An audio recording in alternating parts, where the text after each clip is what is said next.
You can still hear me, Jessica? Yeah. Um, all right, we're going live now, and I'm wondering if you can hear me, give me a thumbs up. All right, great. But I can't seem to hear you guys at all. Do you hear anybody else besides me talking? No. Mm. Wait, I heard me on There there. we go. Oh, Ellen, I can I hear can you now. hear Molly. Hey. All right, bye, There Jessica. we go. Excellent. Hey, thanks, Alan. I appreciate it. We had a little bit of technical difficulties, but we're getting through it. So thanks so much. You We bet. should You be bet. live That's when we think. is hellish. It is. I apologize. Not sure what happened, but it's all kicking in today. Today, I want to thank Alan Ceshker from the law offices of T. Alan Ceshker Law Group. We want to talk about novations. And so, Alan, you have a lot of experience on that, and we have kind of been reviewing those over the last couple of weeks. And in fact, about 2 years ago, maybe a year ago, I think you and I had a really good long discussion on novations, and you created a really good agreement on novations. And so now we're seeing that it's kind of becoming a huge usage for investors, wholesalers, agents, and such. But anyway, Ellen, welcome this morning. Introduce yourself maybe a little bit, what you guys are doing, and then we'll go into some discussions on novations. Good deal. Good deal. I won't take too much time. As Alex said, my name's Alan Ceshker. Not too exciting and sexy. We're a law and title office, and we close creative transactions. We're experts at that. Close normal transactions and everything else. And then, like Alex was saying, had to dig into this new thing rolling into Texas called Novations, and so that's what we've done. Yeah, absolutely. And you know what I see, Alan, right now is that a lot of investors and wholesalers, now that they're understanding innovation can be used for more than just one way, and I think most people were using it in one single strategy. We're now seeing it used in various strategies. Would you agree with that? Yep. Yeah. Absolutely. Yeah. Awesome. So I think one of the things that I'm seeing coming down from, especially from investors and now people trying to buy sub twos, is saying, how does a know what is a novation? First of all, why should somebody use it, and what's the true definition of innovation? Because novations are also used in business settings, not just in real estate. Yeah, so perfect. And that's a beautiful place to start because it's not new. It's been around for a long time, and what innovation is you're substituting a party in a contract, not just real estate. And the example I like to use is let's say you have a janitorial service. They're cleaning this 5,000 room building, and they can't no longer meet up to the requirements or what have you. And so what they do is bring a new janitorial service and then get with the building owner, who's the other party in the contract, and say, hey, can we substitute this fella? And so seller says, yeah, we're in agreement. And other janitor service says, yeah, we are. And so they step into the shoes of. So they're not assigning that contract over. It's a replacement of a party. Hmm. Yeah. So we see obviously this in business. This occurs a lot. It's almost in the same style. But so now that we're saying you are replacing it versus an assignment, so what's the benefit of somebody using an ovation over an assignment agreement, which seems to me in the surface just seems easier? So I agree. I want to say more than 100%. And a wholesale is easier. However, what people wanted to solve is in a wholesale, you can't go out there and list this thing on MLS. With innovation, you're able to do that. And then secondarily, end buyer lenders aren't going to allow assignment fees. And then we also saw title offices, the underwriters were coming in, sticking their nose in the transaction and saying, yeah, you can assign the contract, but you have to get seller to agree to that. And so we're seeing that more and more. And so the novation solves all three of those problems. So that's a good point, Ellen, because I think you and I had this discussion back in November or October last year. We're seeing what January 1st was going to bring.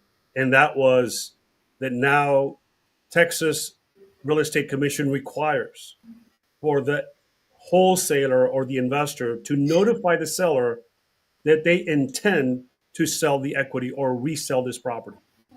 Absolutely. So that was a big change. They made some other changes in the law, but they were small. Has to be notification in writing. But they included the seller now. You have to tell them of your intent to wholesale.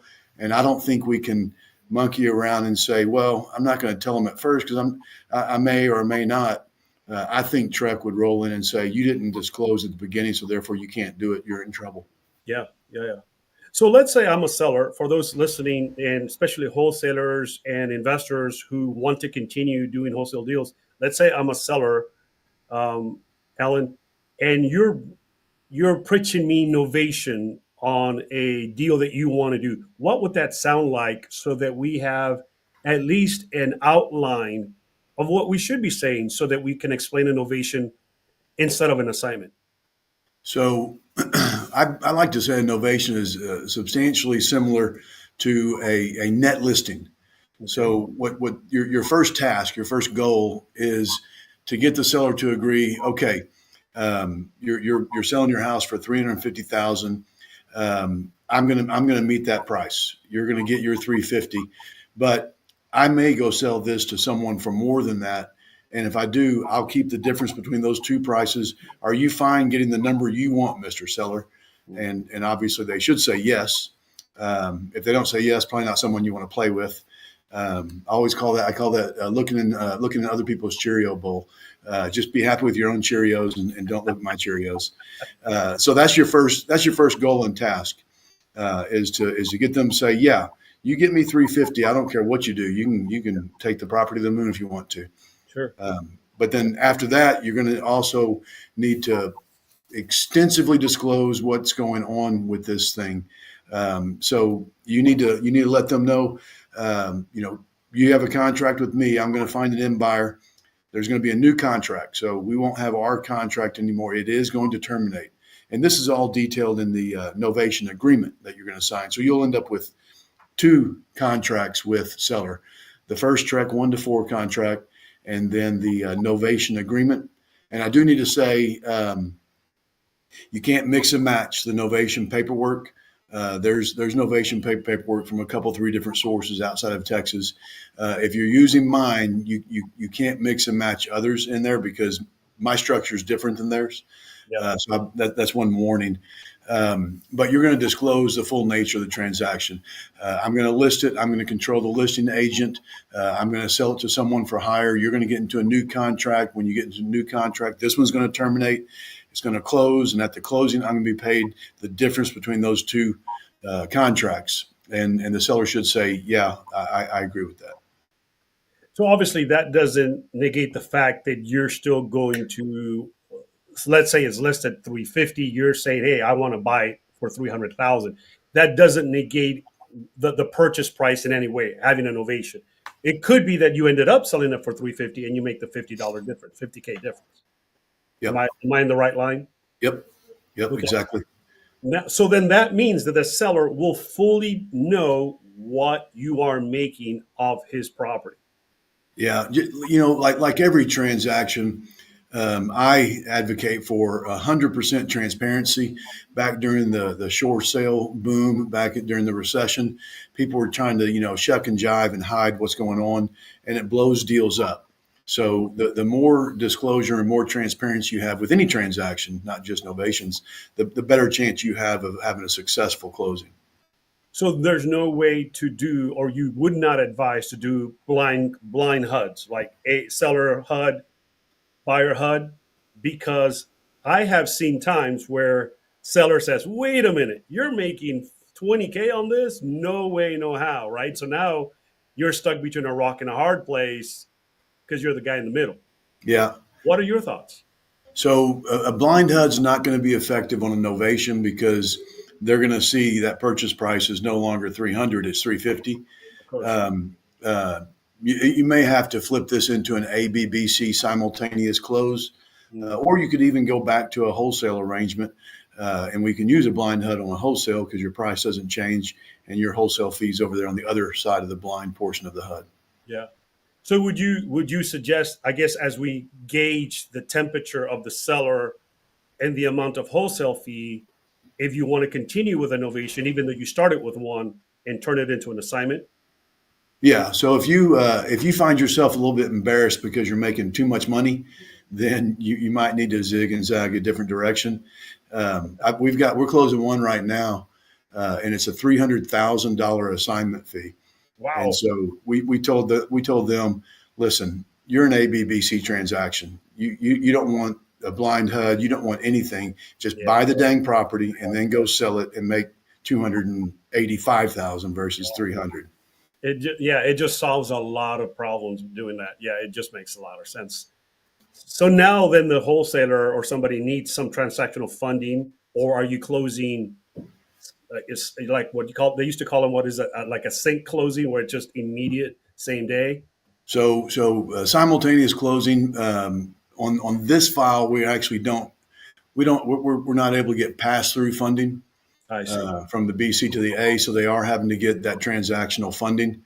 Again, there's obviously a little bit of meat on the bone there. They can handle that. Sure, sure, absolutely. I know there's been times where in the past people would float the buyer's money to pay for the seller, and I don't think that that's kind of like what's happening nowadays. But I knew at one time that was a very well known common thing that people would do. Yeah, yeah. I don't think that you would suggest people doing that any longer. It's really underwriter decision level thing that's going on. Yeah, So the underwriter that we're with doesn't allow that. Some underwriters do still, and we go with them when we can and save the people money. yeah. Okay, awesome. So I'm displaying your presentation. I'm wondering with a thumbs up. Can you guys see that presentation? I Or cannot. it's not displaying. Okay, so what did I do wrong? So let me do it one more time. Share. I'm sharing. I'm sharing that now. I'm share now. And then let me see. Should I switch to this? Nope. Nope, that's not what I want. I made you disappear. But, oh, here it is. I want to go into now. There we go. We should see it now. All right, Yeah, Ellen, so are you able to see that now? yeah, I can see it. It's not in presentation mode, but Yeah, and so if I click presentation mode, I think I'll lose my screen here. But is this big enough for us to see, Alan? You yep. probably memorized this already. A bit, a bit. The first page is for you specifically. It's just the notes of the next slides, and there's not a tremendous amount to say. This is a relatively simple deal. Hey, seller, I want to buy your property. I'm paying you everything you want. Okay. Can I go get a bigger, better buyer and keep the difference? Yeah, you can. Okay, sign the Trek 1 to 4. Here's our novation agreement, and I'm going to go out and get this thing sold to someone for more dollars. Appreciate you. Mm-hmm. Gotcha.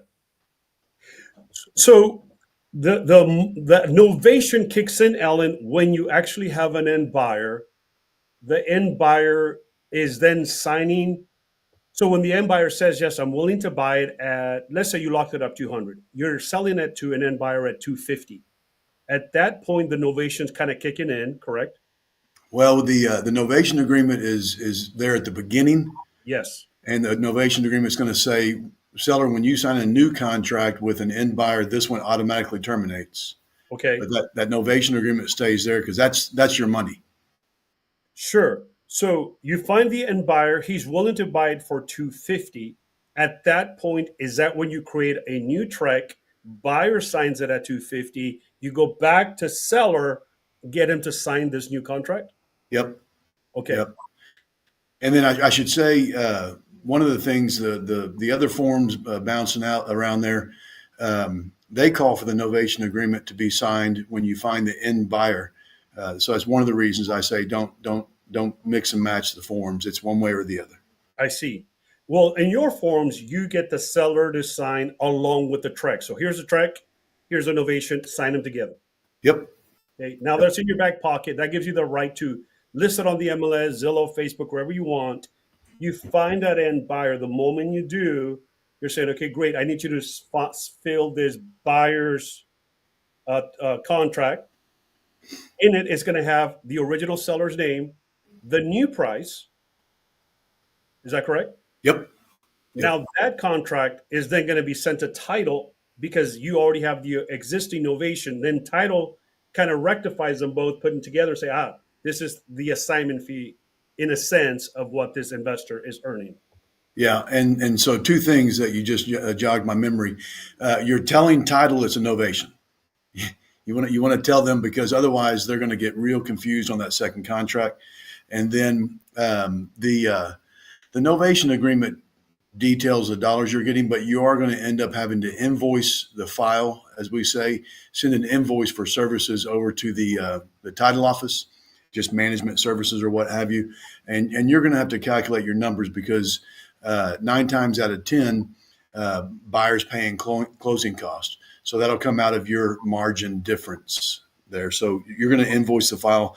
The way it works is escrow officer ships out the HUD in normal fashion, and then you will get with the escrow officer and say, okay, I'm invoicing the file, $37,000, and because 13,000 is going towards commissions and this, that, and the other, whatever it ends up being. But you're going to invoice the file. I see. So your end purchase price has to absorb the closing cost if buyer is paying for all closing costs. It's got to It, be a it number. doesn't have to. It's whatever you negotiate with the end buyer. It's just more often than not that's included in the transaction. Aha. In an assignment, it's your fee plus closing costs, buyer's purchase or buyer's pay. So you're saying it's an easier process to keep it inside the contract, not Not outside. not not, not easier, just what mostly happens. And I don't know. Actually, I don't know why. Uh, Hmm. I'm seeing it from this end. Personally, I would negotiate that the end buyer is paying all closing costs, and I'm getting my sum certain, my margin that I can figure out at the outset. Yeah, yeah, I agree with that because I think it becomes more confusing because you end up paying out of what you think you've gained the closing costs, right? Because you're thinking you're Yeah. walking away with 50K, you're really walking away with 35K, something to the effect. And maybe what the deal is they're being sold above fair market value. It's a real good deal for the novate. We're using the term novator. I don't know if that's correct or not. Kind of sounds like a Terminator novator or whatever. I don't know. But usually the novator probably is getting a very good deal, so they eat those costs. I don't know. Yeah. Well, I think that's a good slang term. You can call yourself I'm a novator. I'm a novator. Yeah, I like it.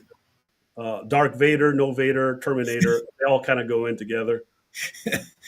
Yeah, people are going to start branding themselves novator and have Darth on the screen there. Everybody wants some form of a gig going, right? Something to differentiate themselves. Yep.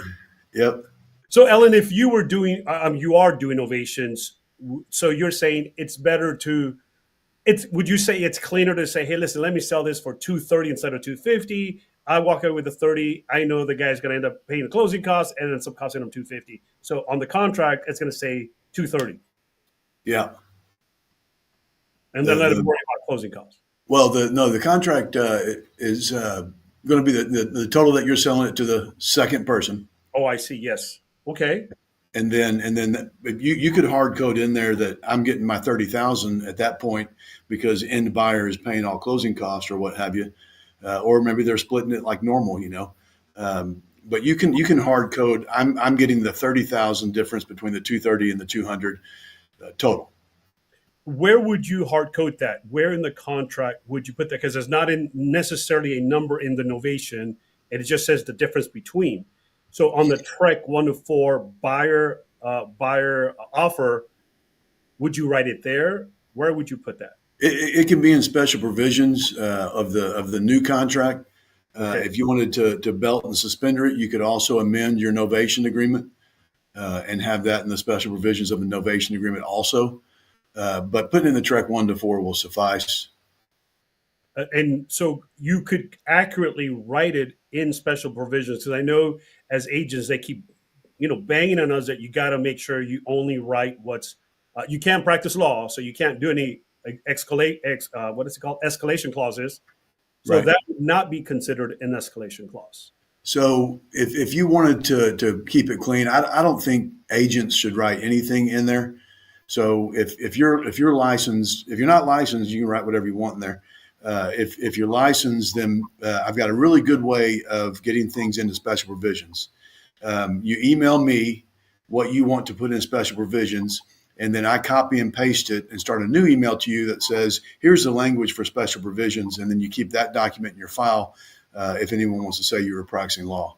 Gotcha. I get it. So basically, the better thing to do is I'll just get you to put a bunch of clauses on a spreadsheet for me, and then I can just copy and paste. Right, makes it a lot easier.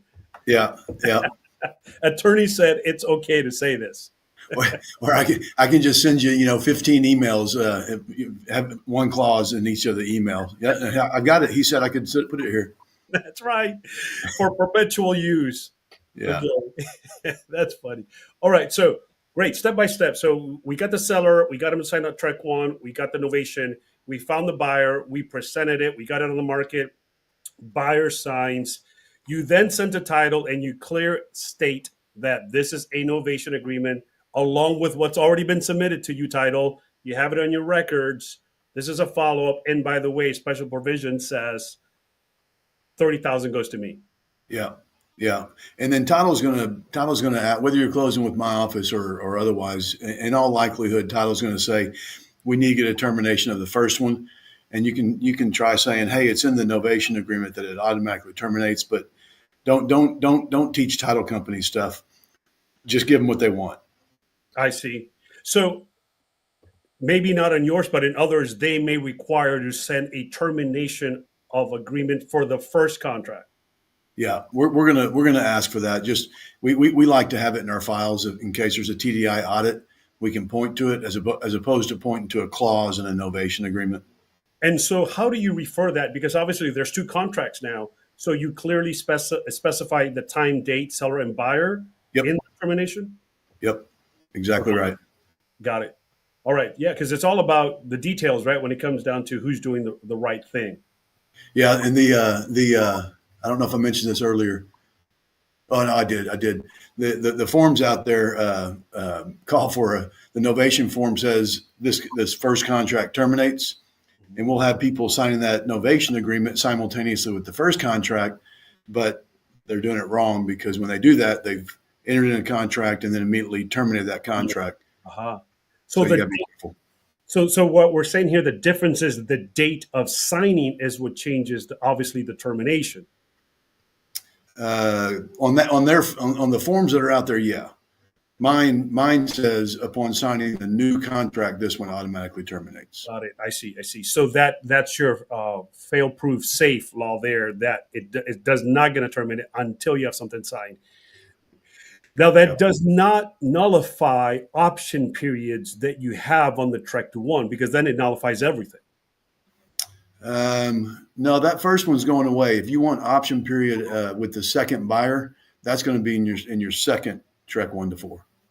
So you can initially have start a contract with, let's say, 10-day option period.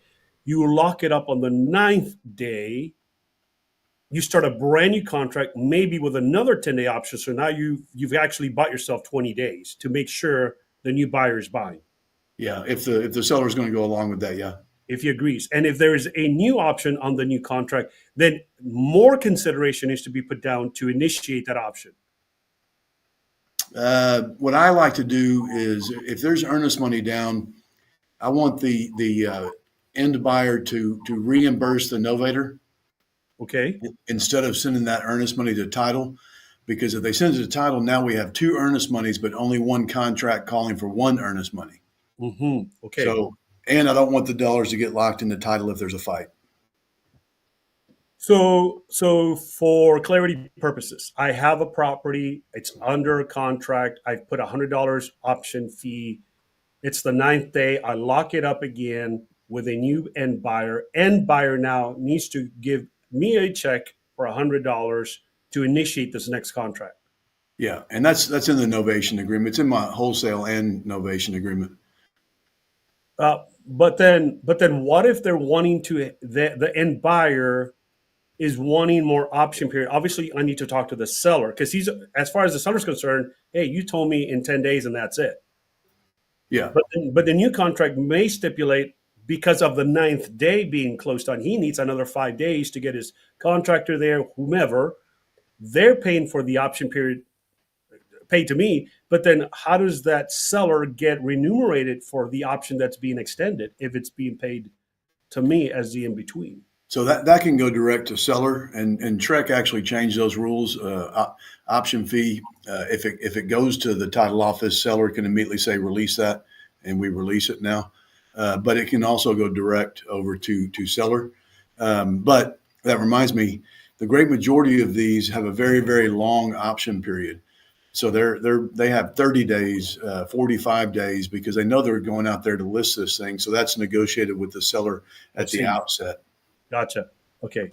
So it's best to start off with a long option period to possibly not have that issue. But if there is an issue in such a thing, you're saying the end buyer's option comes to me as that substitute buyer. The yeah the The the earnest yeah, earnest money is reimbursed over Novator, additional option straight to seller. It can go to title. It's just that seller can say please release, and we will. Sure. But then, so if that earnest money is reimbursed back to, let's say me, I'm the investor in between, then the new end buyer has to submit new earnest money. No. So and we're talking about if there's same amount of earnest money. So I've put down $1,000 earnest money. I novated the contract. They're reimbursing me my thousand. The end buyer is reimbursing me the thousand, but the original thousand stays at title along with the Yep. option money. Got it. Yep. Okay. All right. That's clarity, at least for my mind. I hope that's helping us, some of our team as well, get that understood in their end. Um, and I know some people are asking questions, but let's see. So here a question Alfred's asking: what if the buyer defaults and you sign a termination on the first contract? So that's a fantastic question. You have to decide. One of the advantages of novation is it decreases liability. So in a wholesale deal, if your end buyer, who you've assigned a contract to, uh, breaches and defaults on the transaction, you're in the middle still. So the seller can sue you for that failure of closing. You have to step in and make right by the seller. Here on the novation, it's a benefit. You're reducing risk. You're out. You're no longer involved in the transaction. If that end buyer defaults, then they can't sue you. But you have to pick and choose what you want. Do you want that decreased liability, or do you want first contract to auto come back into force? Hmm. We can draft the novation agreement either way. Personally, well, I guess it's going to be on a case by case basis, but I want out of the transaction. That's one of the beautiful parts of novating. But if you want it to auto come back into force, the novation agreement can state that. And your current novation agreement actually states that, doesn't it? It doesn't state it comes back into force because most people want to get rid of that liability. I'm sorry, you said it does? It does not come back into force. I see. Got it. That's the default selection. Okay. Got it. Okay. Perfect. Let me keep moving forward here. And obviously here's you're showing off who's who of the Yeah, best of the best. I may have to get a new picture. I'm starting to look like those realtors that have pictures when they're 27 years old and now they're 57.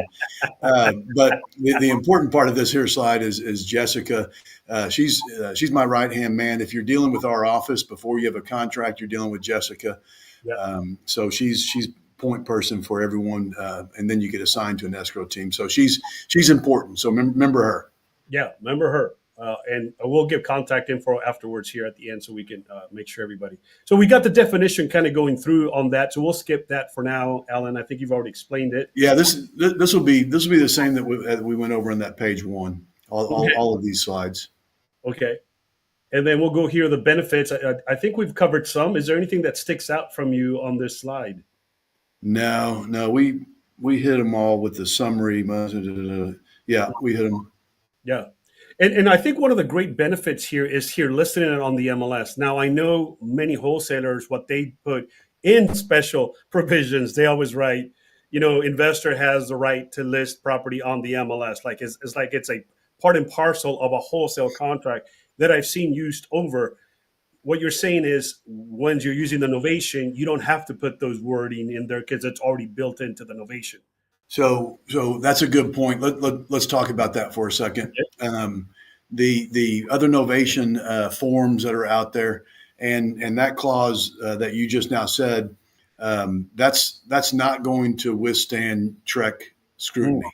okay. And the MLS, they're going to lose their rights to MLS if a real estate agent goes and does that. Um, so the statute specifically states that a power of attorney can be established between the owner of a home and a non-licensed individual to allow that individual to go and assist them with selling their home. Um, Despite the fact that it says that, Trek, and I know this because I spoke with the Trek attorneys in regard to the exact issue. Trek does not interpret that to mean for any type of investment situation. They're looking at disabled homeowner, Mm, family member, things of that nature. So that power of attorney, which also has to be notarized. So I see some of these agreements say, and you can act as my attorney in fact, and it's not notarized, so it's not effective. And Trek doesn't interpret them that way. So my novation agreement says, Mr. Seller, you agree to sign a listing agreement with Agent A over here, and you also give Agent A and me the authority to deal with each other in regard to this property. So it's not an attorney in fact or a power of attorney that we're utilizing. They're actually getting a listing agreement with the seller to avoid those problems. I see. That's a great clarity on that point, Alan. So here's another question for you that goes along with this. So let's say I'm an agent, I'm an investor. I got the contract signed. I got an ovation signed. I'm listing the property. Where and what wordage, what words are proper? What I had often done is in the agent remarks that I'm selling equitable interest and not title owner of the property. Now, maybe I need more better instruction, but what's the best way to notify at least other agents and or the public that you are selling the equitable interest? At what point? What's the verbiage that should be or should not be said? So here you don't need it because you're not selling your equitable interest. They're getting into contract with the seller, so you don't need anything on this. If the wording that I like for if you're wholesaling is what the statute says, and so I don't like it necessarily because people don't walk around saying I have an equitable interest in this property, but since the statute says that, I suggest we follow the statute and say I'm selling my equitable interest in this property, and then if I'm talking with someone, I tell them I'm selling my contract rights to them, selling them the contract or something like that. But I do like putting, seller is selling their equitable interest as opposed to the property itself.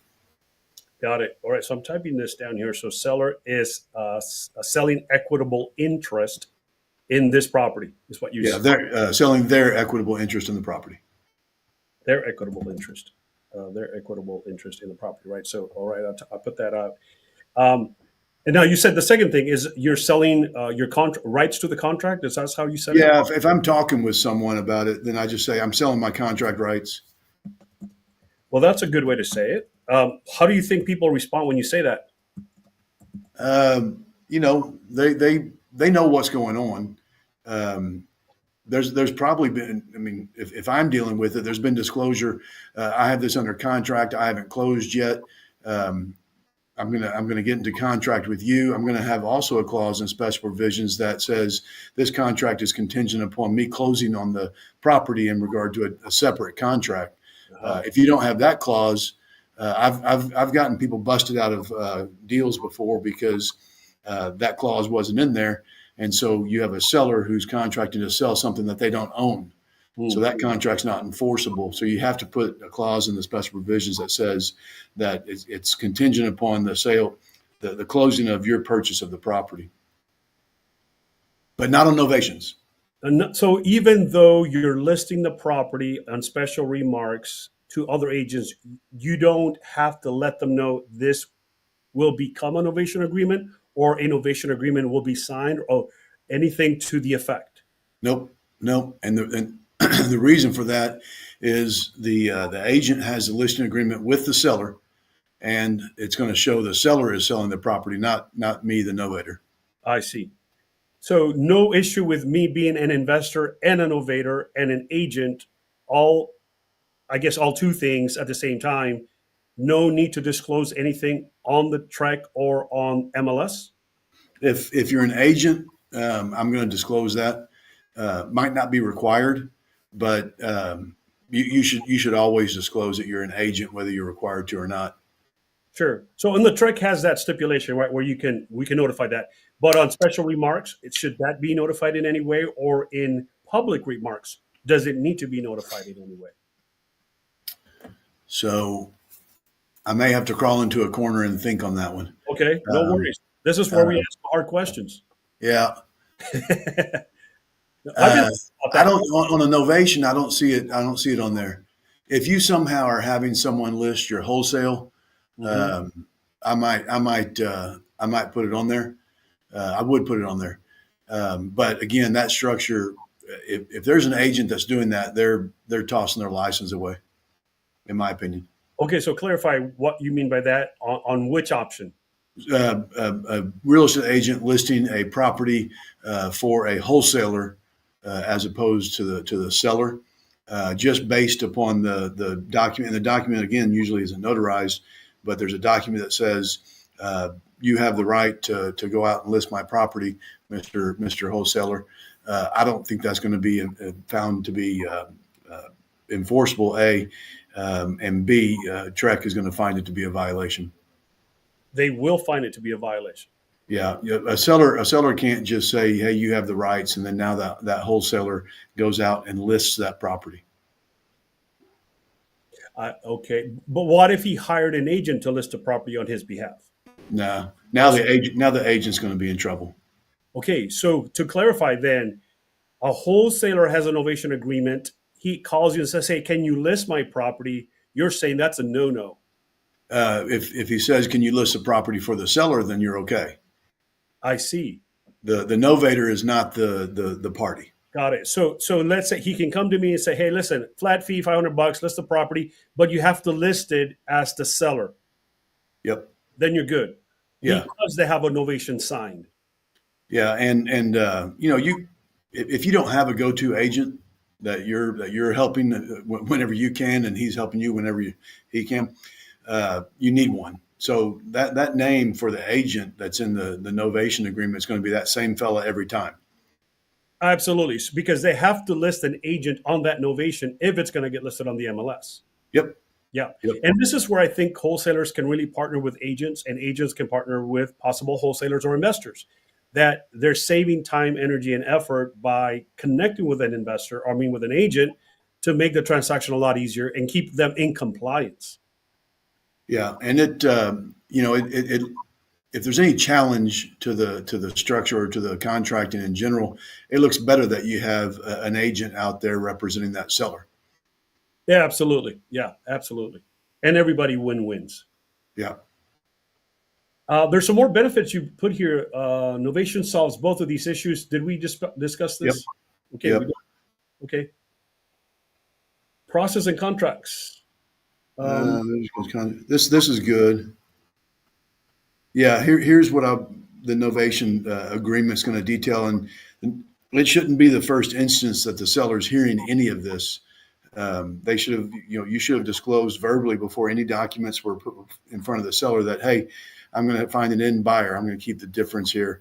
And then you're going to give me the right to work with the agent. This is a turnkey deal for you. You don't have to have the headache of dealing with this real estate agent, answering their questions, doing all that.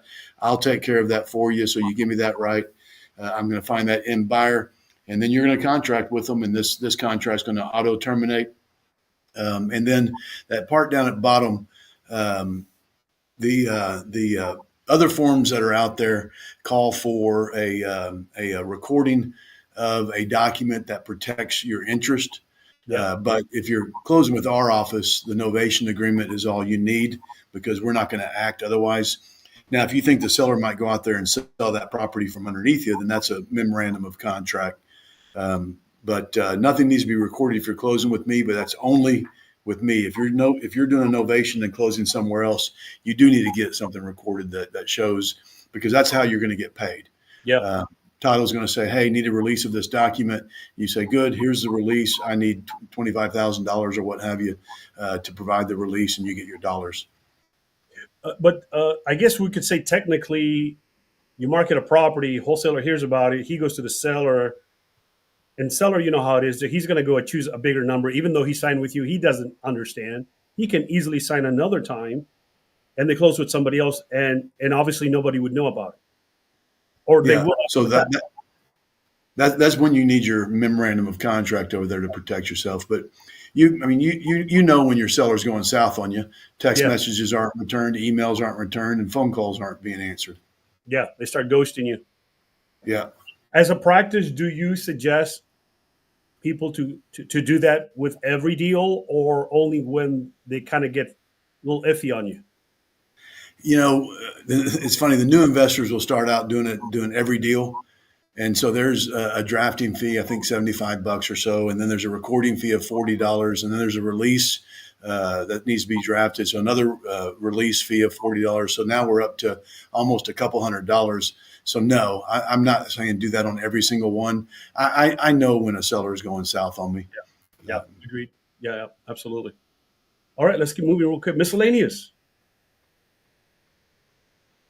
Let's see if we missed anything.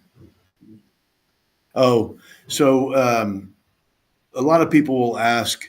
Um, if this seller sees that I'm listing this on MLS, then they're just going to say, "Well, I can go do this myself. Why do I need you?" And the answer is this is my business. I find people who are paying above fair market value. I negotiate above fair market value. A real estate agent's going to tell you what they think the fair market value is for your house, and they're going to find a buyer at those numbers. I find above fair market value buyers, and so that's the difference between me and an agent doing this. And so the words that you're using now about fair market value. So not every novation is necessarily for that purpose, but it could also be for a wholesale deal that you locked up, let's say at 60% for some reason, and you're using the MLS as a source to bring buyer leads. Yeah, I call it vetting the seller and vetting the buyer. I tell the seller, this is what I do day in, day out. I spend thousands of dollars finding buyers that are going to pay above fair market value. And then to the end buyer, I say, this is what I do day in, day out. I spend thousands of dollars a month finding sellers who are selling below fair market value, Got because it. it's true. I'm not buying things at fair market value, and I'm not selling things at fair market value. True. Got it. And other investors that are especially fix and flippers use the novation not so much as a wholesale deal, but it could be that they lock up a deal that needs fixing, agree with the seller to mark it up higher after it's fixed, and then split the difference. I know some people do that. I don't know that I would, but I know that's another way that people use novation. Do you see It, that a lot occurring? Yeah, it definitely is. It's funny that reminds me, because that's the business model for this one investor that works with us, and so they said, "Hey, will you look over my novation agreement and tell me if it's okay?" And I believe he sent me a 97-page document. And Wow. so I replied and said, "No, no. It turns out I'm not going to look at your novation agreement unless you want to start paying me hourly, and that's not going to be good for us." I mean, I did end up going through it just for personal knowledge and learning, but that was his business model. I prefer on those. I prefer equity partnering via a joint venture agreement, and the seller is actually selling me their property sub two. I want more control than just a contractual agreement in place. But if you've got a savvy seller, they're going to say, "Heck no, I'm not giving you my property," Yeah. and you could default back to the novation. At one time, Ellen, I was using option contracts. I mean, obviously, any contract can become an option contract, but it was focused more of an option. And obviously, you may know what an option. All right, you're buying 30-day option, 20-day option. Would an option at times be a better use than innovation, or could it be used, at the same benefits? Right, an option buyer has not obligation to buy. but seller has an obligation to sell. What do you see the difference between an option and an ovation, and which one may be an easier, better usage? Because with an option, basically you're buying equitable interest, right? That's what an option is. But Yeah. are you basically back to a wholesale deal if you're using option contracts? You're back to either a wholesale deal or an ABBC simultaneous transaction.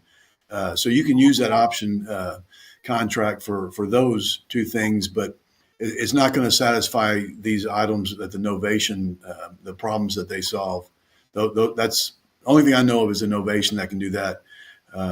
All of the things we've been talking about, getting the property listed correctly, getting that assignment fee off of the HUD, finding in buyers that have conventional lenders. And I think that was the impetus for the Novation getting so popular is you get a property under contract as a wholesaler, you can't find an end buyer with their conventional lender. Yeah, Lender's not going to allow the assignment fee. You can't list it on MLS.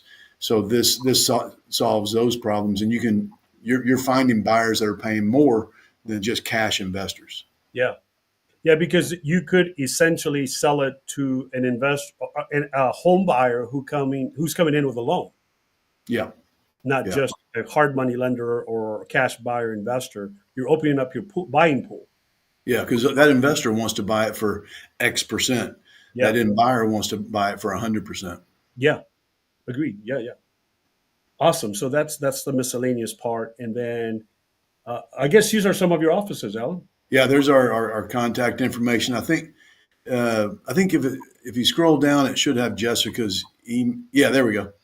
That's Jessica's email address. Again, she's point person for us. If you need me, you get with her. She's one of only. My joke is, she's one of three females, one of three humans that gets to interrupt me at any point in time. So if you need me in a hurry, it's her. That's funny. I'm also putting up Rap University. Ellen, you want to talk a little bit about Rap University? I'm part of it. I've learned a lot through it, and over the years, we've discussed a lot of things. First, is that the correct direction here? I think it's the right one. Yeah, that'll take you to the online Rap University. We are having Rap University in 2 days down in Houston. It's a 4 hour course that teaches you everything from before start to after finish in regard to raps and sub twos, how to find them, how to negotiate them, how to structure them, what to do about problems and things of that nature. So it's a CE continuing education certified course for 4 hours. So come and check us out in Harris County on Saturday. We're going to be in San Antonio next. Good. It's not scheduled yet, but that's the next stop for us. We go around the four cities. So we did Dallas a while back, Austin a while back, Houston now, and then we'll do San Antonio. But come out and see. If you want more information on that, just email Jessica. So April 6th in Houston, Yep. and it's Rap University. So I'm going to put that up so that people can see this. But also something exciting, Alan. You are doing is it a 9 week class on everything real estate, which is really exciting. What information you have for that for people to connect and get that program that you're going to be doing live? Yeah. So what I'm doing is taking 9 separate presentations. A presentation is born by people asking information, like this Novation. I create this because people are asking. Then we get them CE certified and what have you. And so we did a 9 week course on a deep dive into mortgage wraps as part of the Rap University, and that was fun. And immediately upon ending, I realized that this was fun. It was powerful. We learned a lot, mainly from the questions from the people that were there.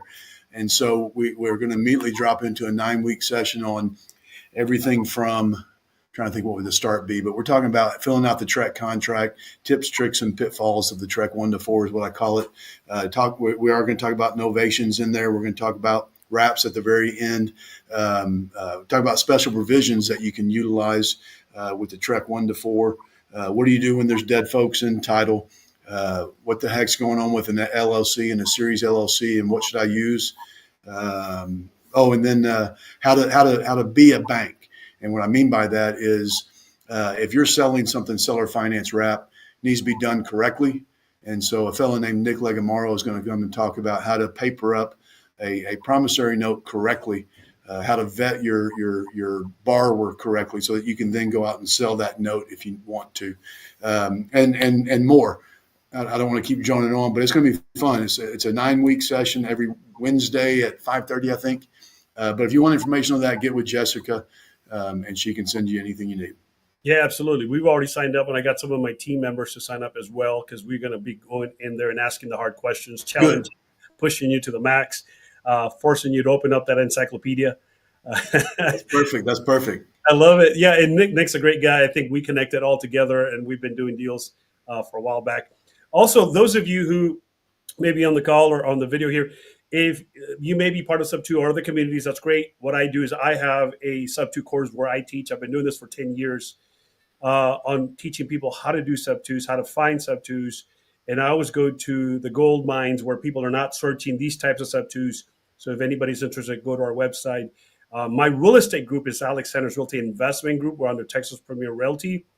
But as a coach, I do teach Sub 2 as well. So you can join us so you can learn on that. And I have a discount there if you join our Sub 2 program. It's 8 hours of Sub 2 teaching, all online, immediate, and we have that available. So it's a great partnership with what you're doing, Alan, because people learning how to buy Sub 2s, then they lock them up, go and close with you, and then do the wraps, as we often do with you in your office. It's been a great. I might need to go through your course if you don't mind, please, sir. Yeah, absolutely. I've learned it over the years, learned from many different people. I'll connect you with that so you can have access to it. Alan, great host. Thank you for what you're teaching. I'm excited for what you're doing. Look forward to the 9-week course as well. Thank you all for visiting with us. Alan, any last words? No, I appreciate. I really appreciate you letting me come on and talk about it. Educating the folks how to do this stuff right is what we're doing now. Whether it's wraps, Sub 2s, Novations, we're trying to educate and create a stronger, better industry, because I see some folks out there that are causing wraps to bust up because they're not doing them right. So we're just trying to teach and teach and teach. Absolutely. I appreciate Alan for what you provided the community in the real estate. Look forward to seeing you when you come in San Antonio. So let's make sure and connect. Coming from so far away from Austin, Texas. Perfect. I appreciate it. Thanks much. Thanks, guys.